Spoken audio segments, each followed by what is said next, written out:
Assalamualaikum warahmatullahi wabarakatuh. Baiklah, pada hari ini kita akan belajar pelajaran SKI yang berjudul dakwah siriyah dan dakwah jahriyah Nabi Muhammad sallallahu alaihi wasallam.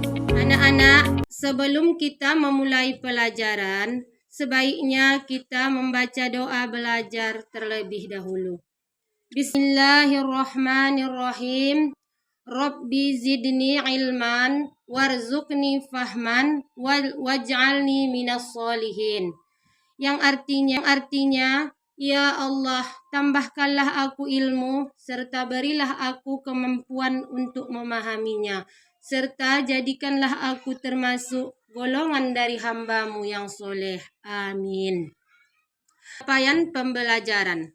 Peserta didik mampu memahami dakwah Nabi Muhammad SAW dari awal dakwah, tantangan dakwah sampai ketabahan dan kesabaran Nabi Muhammad SAW dalam berdakwah sebagai inspirasi kehidupan kita sehari-hari.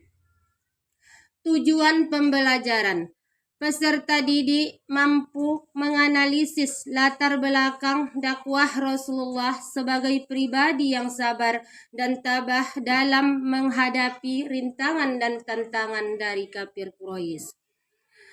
Kriteria ketercapaian tujuan pembelajaran. 1.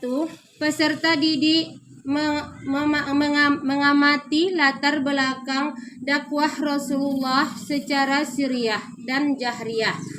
2. Peserta didik mengamati kronologi dakwah Rasulullah secara siriyah dan jahriyah.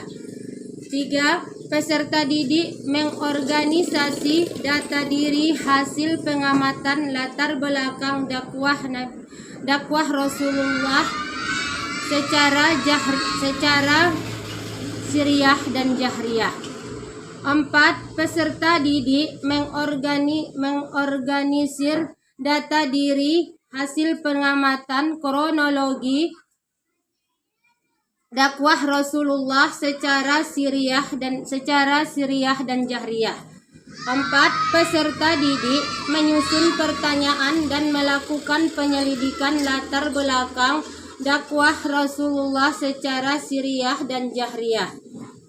6. Peserta didik menyusun pertanyaan dan melakukan penyelidikan latar belakang tentang kronologi dakwah Rasulullah secara siriyah dan jahriyah. 7. Peserta didik mendiskusikan hasil amatan dan menyajikan hasil diskusi melalui mapping tentang latar belakang dakwah Rasulullah secara siriyah dan jahriyah. Kompetensi awal. Pertama, peserta didik menganalisis latar belakang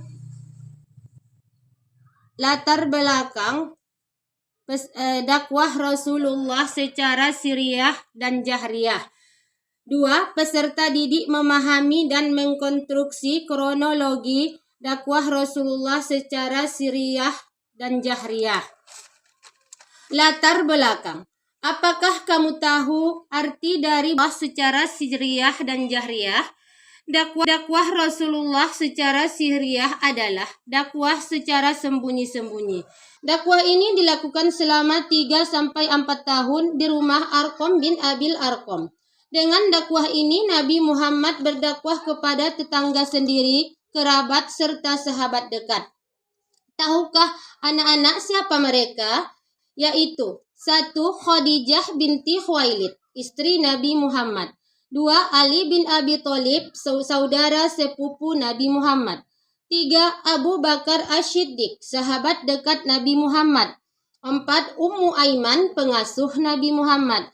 5. Utsman bin Affan, sahabat Abu Bakar. 6. Jubair bin Awam, sahabat Abu Bakar. 7. Sa'ad bin Abi Waqqas, sahabat Abu Bakar. 8. Tolhah bin Ubaidillah, sahabat Abu Bakar. 9. Abu Ubaidah bin Jarrah, sahabat Abu Bakar. 10.